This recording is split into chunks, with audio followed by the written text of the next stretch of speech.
বউ দিয়ে নাও, মা বলেছে এই ভেন্ডিগুলো তাড়াতাড়ি কেটে দিতে।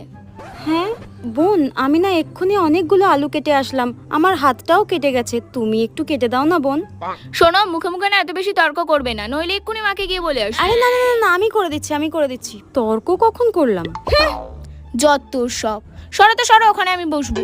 হ্যাঁ আজব তো, এত জায়গা থাকতে এখানে এসেই বসতে হলো, ভাল লাগে না। বললাম হাতটা কেটে গেছে, একটুখানি কেটে দাও সবজিগুলো। না তুমি কাটো, নইলে মাকে বলে দেবো তার কাটা একটা। এই কুচুটে শাশুড়ি আর এই বদমাস ননদটা আমার জীবনটা শেষ করে দিল, আর ভাল লাগে না, শাকচুন্নি একটা। দূর দূর, পাশে বসে বসে ফোন ঘেটেই চলেছে, ভাল লাগে না। বোন এই নাও, হয়ে গেছে। এটা কি করেছি আমি, আজকে আমি শেষ। তোমাকে আজকে আমি